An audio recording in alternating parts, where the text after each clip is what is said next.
नमः शिवाय।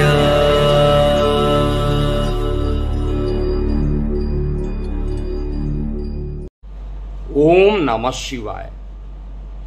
मैं हूं एस्ट्रोलॉजर के.एम. सिन्हा और मैं अपने यूट्यूब चैनल पर आप सभी का हार्दिक स्वागत करता हूं। देखिए, हम लोग बात करने वाले हैं शनिदेव 30 जून अर्थात इस हफ्ते के लास्ट में ये वक्री होने वाले हैं।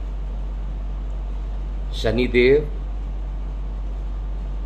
30 सालों तक एक ही राशि में रहते हैं, ये सभी को पता है।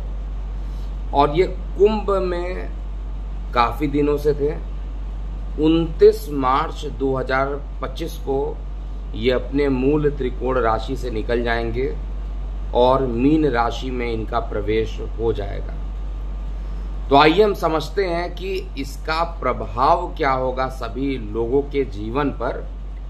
और वक्री हो रहे हैं, वक्री होने का मतलब क्या होता है, ये स्पष्ट रूप से आप लोगों को समझ में आना चाहिए। वक्री के बारे में वैसे तो मैंने बहुत सारे वीडियो में बताया हुआ है। वक्री का मतलब होता है रिलेटिव स्पीड जो है उसमें ग्रह पीछे चलने लगते हैं, लेकिन एक्चुअल में देखा जाए तो ग्रह का जो मूवमेंट होता है वो हमेशा मार्गी होता है। लेकिन हम कहां से उसको देख रहे हैं? हम पृथ्वी से देख रहे हैं। तो जब भी कोई ग्रह पृथ्वी के पास आता है, जब वो पृथ्वी के पास आता है, जैसे कई बार भ्रांतियां होती हैं कि सूर्य है उसके चारों ओर ग्रह नाचते हैं। जैसे चंद्रमा का एग्जाम्पल लेते हैं, सूर्य के चारों ओर चंद्रमा का भ्रमण होता है। अब ये जो भ्रमण होता है वो परफेक्ट सर्कुलर पाथ नहीं होता है। 4,84,00,000 किलोमीटर से लेकर 3,84,00,000 किलोमीटर तक का रेंज होता है। इसका मतलब ये थोड़ा साइनोसॉइडल मूवमेंट करते हैं, साइन वेव बनाते हैं। और यही रीजन है कि सूर्य का और चंद्रमा का कभी वक्र गति नहीं होती है, साइनोसॉइडल वेव का फॉर्मेशन होता है। एस्ट्रोफिजिक्स के डीन होने के कारण मैं आप लोगों को ये बताता हूं कि एस्ट्रोफिजिक्स में कहा गया है कि जब भी कोई ग्रह पृथ्वी के बहुत पास आ जाता है या पृथ्वी के सेंटर पॉइंट के रिस्पेक्ट में 120 अंश से लेकर 150 अंश तक आ जाता है, तो उस समय ग्रह वक्री हो जाते हैं। और वक्री ग्रहों में अगर देखा जाए तो राहु केतु जो कि छाया ग्रह हैं वो हमेशा वक्री रहते हैं, लेकिन सूर्य चंद्रमा कभी भी वक्री नहीं होते हैं। आपने कई बार देखा होगा बुध ग्रह भी वक्री होते हैं, शुक्र भी वक्री होते हैं। तो वक्री सारे ग्रह हो जाते हैं, लेकिन सूर्य और चंद्रमा कभी भी वक्री नहीं होते हैं। वक्री होने का जो प्रभाव है उसको अगर आप देखिएगा, ज्योतिष में, वैदिक ज्योतिष में हम लोग षडबल निकालते हैं। षडबल में भी अस्थान बल हम लोग निकालते हैं। अस्थान बल में भी बहुत सारी कैटेगरी होती है। उच्च बल निकालते हैं, उसके बाद सप्तवर्गीय बल निकालते हैं, ओजा युग्म बल निकालते हैं, केंद्र बल निकालते हैं, दृष्टाड़ बल निकालते हैं। इसके अलावा हम लोग काल बल भी निकालते हैं जिसमें पक्ष बल निकाला जाता है। इसी श्रृंखला में अगर षडबल में देखिएगा तो चेष्टा बल की भी गणना की जाती है। चेष्टा बल का मतलब होता है जब कोई ग्रह रेट्रो होता है तो उसका एक आर्क बनता है। मान लीजिए कोई ग्रह वक्री हो रहा है, तो वक्री होगा तो वो धीरे धीरे ऐसे करके घूमेगा, पीछे जाएगा और एक सर्कुलर, एक पार्शियल सर्कुलर टाइप का बनाएगा और उसके बाद ये हेलिकल फॉर्म में आगे आना शुरू हो जाएगा। तो हेलिकल फॉर्म बनाता है, उसमें कुछ ना कुछ कर्वेचर होता है रेडियस का, उसको निकाला जाता है और जितनी तीव्र होती है उसकी चेष्टा बल उतनी ज्यादा हो जाती है। तो ये कुछ बेसिक चीजें थी जो एस्ट्रोफिजिक्स में आप लोगों को समझना चाहिए। अब हम वैदिक ज्योतिष से इसका रिलेशन क्यों करते हैं जरा समझिएगा।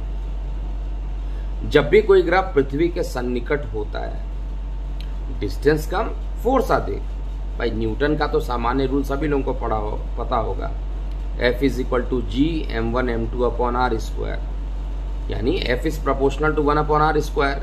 जितना ज्यादा डिस्टेंस होगा फोर्स उतना कम रहेगा।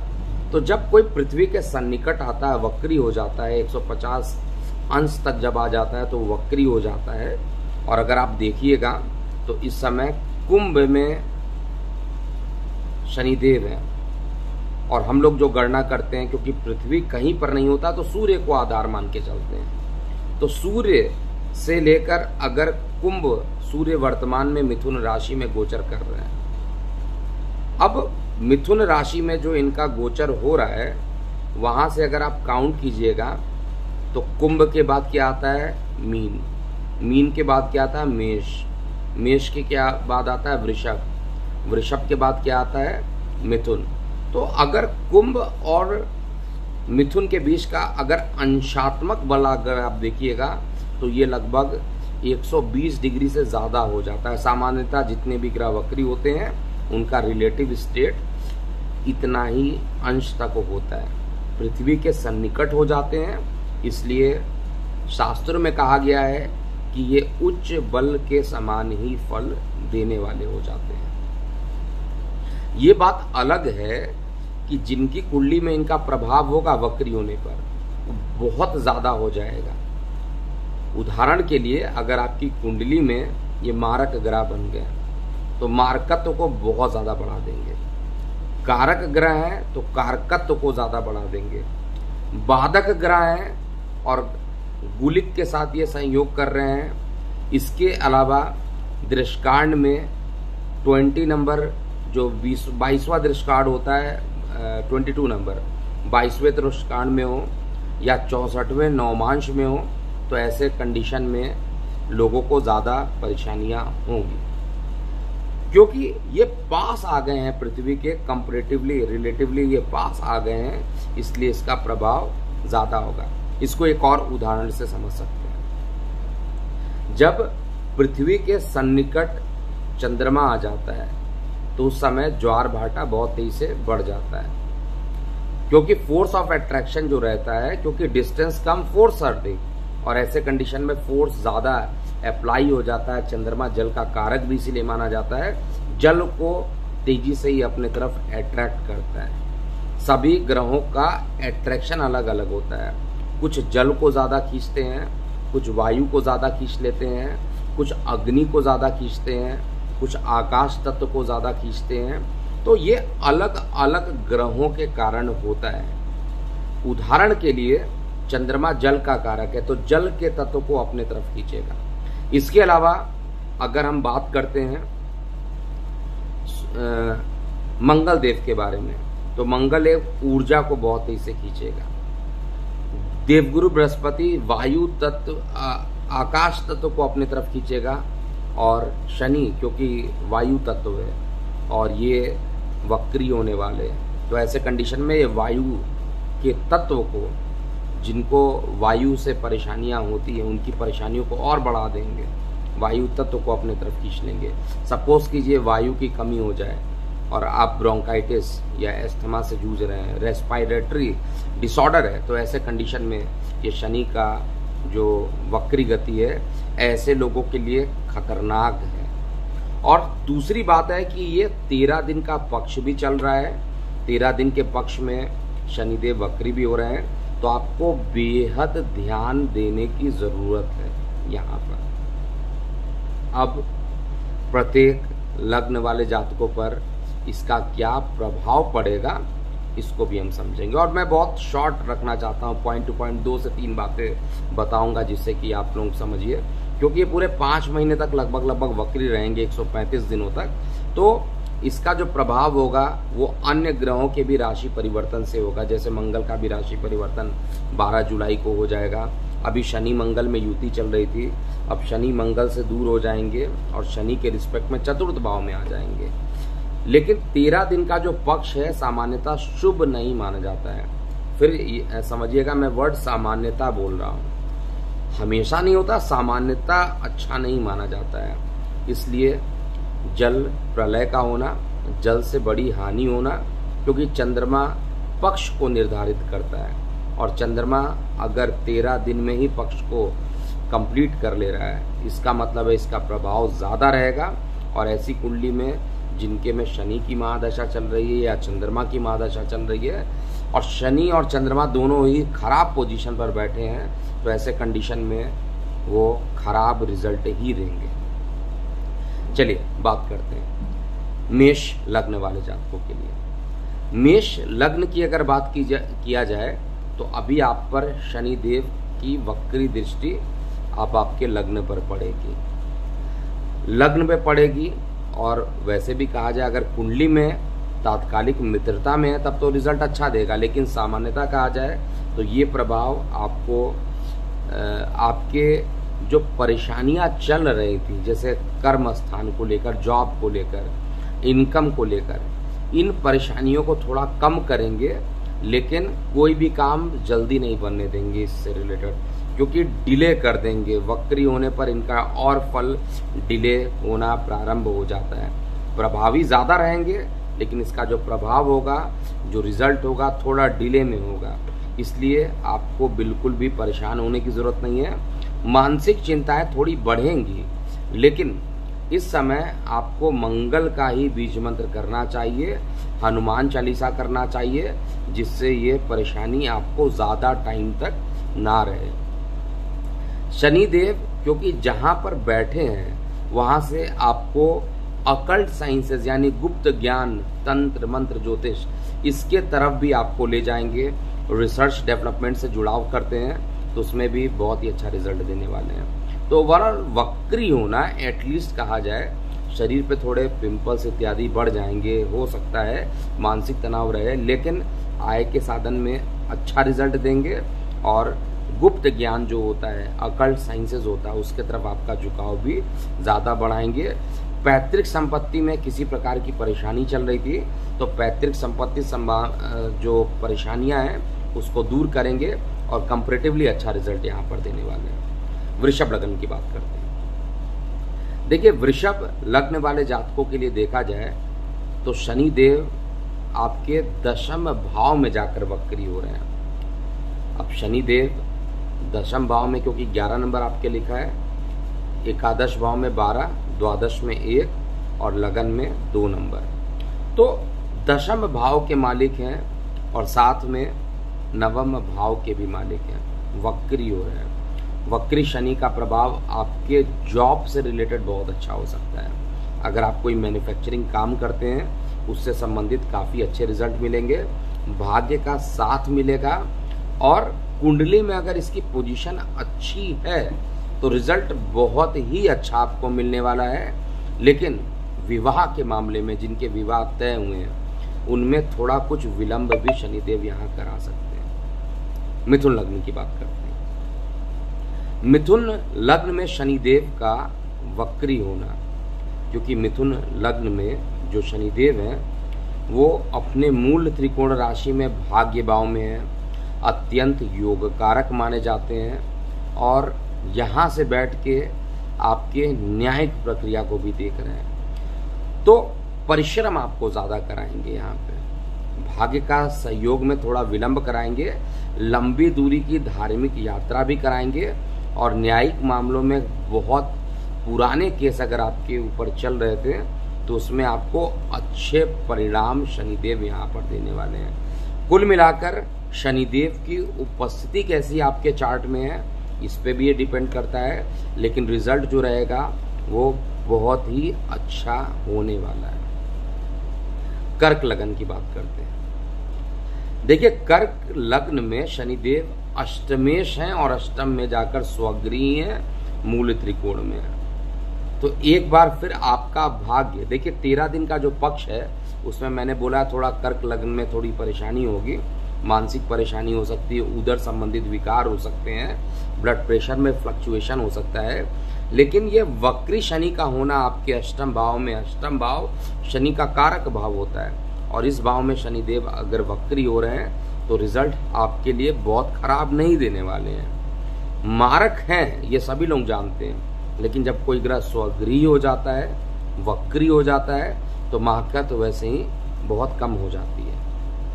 इस समय खूब मेहनत आपका होगा रिसर्च एंड डेवलपमेंट में। कोई नया चीज़ सीखना चाहते हैं, पढ़ाई करना चाहते हैं, उसके लिए बहुत ज़्यादा आपके ऊपर ये प्रभावी रिजल्ट देने वाले हैं। और जिनके प्रेम प्रसंग चल रहे थे उसमें और ज़्यादा मजबूत, यानी उनके जो लव रिलेशन होंगे वो और ज़्यादा मजबूत होने लगेंगे।